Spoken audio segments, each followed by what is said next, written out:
প্রিয় ভিউয়ার্স, আসসালামু আলাইকুম। জাতীয় পার্টির নেতাকর্মীদের একটি খবর দিতে চাই। এ বিষয়টি অনেকেই জানেন এবং অনেকে জানেন না। সেটা হচ্ছে জাতীয় পার্টির কো চেয়ারম্যান, জাতীয় পার্টি থেকে 3 বারের সংসদ সদস্য, জাতীয় পার্টি থেকে নির্বাচিত সাবেক মন্ত্রী, যমুনা গ্রুপের চেয়ারম্যান অ্যাডভোকেট সালমা ইসলাম জাতীয় পার্টি থেকে পদত্যাগ করেছেন। তো মূল কথায় আসি। দেখবেন যে 2024 সালে 5ই আগস্টের পর থেকে জাতীয় পার্টির থেকে আস্তে আস্তে বিভিন্ন রকমের নেতারা, কর্মীরা নয় কিন্তু নেতারা পদত্যাগ করে চলে যাচ্ছে, লেজ গুটিয়ে পালাচ্ছে। তো এর কারণ কি?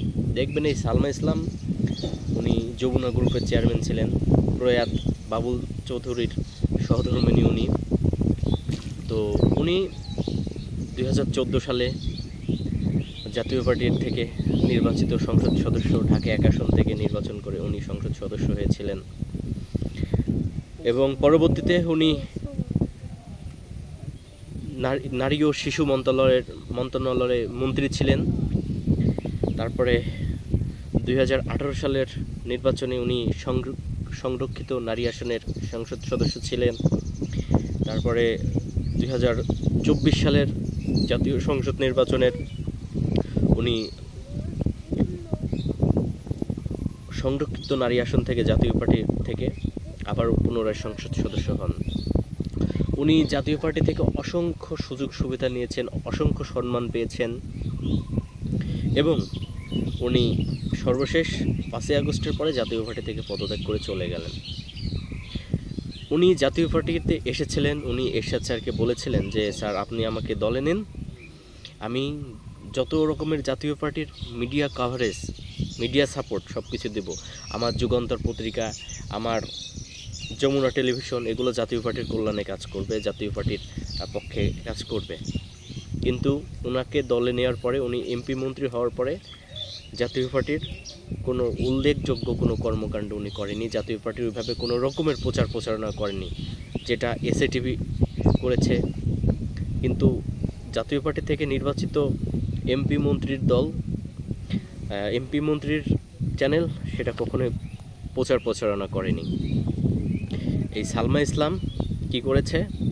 24-এ যে 5ই আগস্টে ছাত্র আন্দোলন ছিল, সেখানে মানে আল জাজিরার ভূমিকায় পালন করেছে এবং সেখানে বাহবা নিয়েছে। জাতীয় পার্টি তখন উনি সংসদ সদস্য ছিলেন এবং এই সালমা ইসলাম 2020 সালে মহামারী করোনায় তখন উনি রানিং জাতীয় পার্টির সংসদ সদস্য। উনি জাতীয় পার্টির ফান্ডে অর্থ অনুদান না দিয়ে উনি করোনা মহামারী জন্য উনি আওয়ামী লীগের ত্রাণ তহবিলে এবং শেখ হাসিনার ত্রাণ তহবিলে উনি অর্থ অনুদান দিয়েছিল। তো এইটা যদি জাতীয় পার্টিকে দেওয়া হতো, দেশবাসী জাতীয় পার্টি থেকে সুযোগ সুবিধা পেত এবং জাতীয় পার্টির সাধারণ কর্মীরা এখান থেকে কিছুটা হলেও উপকৃত হতো। সেটা কিন্তু উনি করেননি। উনি ওনার যমুনা গ্রুপের নির্বাহী পরিচালকের দায়িত্ব দিয়েছিলেন সাবেক ছাত্রলীগের সাধারণ সম্পাদক গোলাম রব্বানীকে। উনি জাতীয় ছাত্র সমাজের একটা ছেলেকে কর্মসংস্থার ব্যবস্থা করে দিতে পারতো, বা ওই দায়িত্বটাই জাতীয় ছাত্র সমাজের অসংখ্য সাবেক ছাত্রনেতা ছিল তাদেরকেও দিতে পারতো, বা জাতীয় পার্টি পরিবারের কোনো সন্তানকে দিতে পারতো। তাহলে জাতীয় পার্টি কিছুটা হলেও উপকৃত হতো। সেটাও তিনি করেননি। ওনারা জাতীয় পার্টি থেকে আওয়ামী লীগের গুণগান গেয়েছে, আওয়ামী লীগ সেজে কর্মকাণ্ড করেছে। তো এই সালমা ইসলাম, উনি জাতীয় মহিলা পার্টির সভাপতি ছিলেন, জাতীয় পার্টির কো চেয়ারম্যান, জাতীয় পার্টির প্রেসিডিয়াম সদস্য। তো উনি জাতীয় পার্টিতে কিছু সেলফি নেত্রী তৈরি করেছিলেন, যারা মাঝে মধ্যে সালমা ইসলামের বাসায় যেতেন, কিছু গিফট নিতেন, আবার চলে আসতেন এবং মাঝে মধ্যে পার্টি করতেন।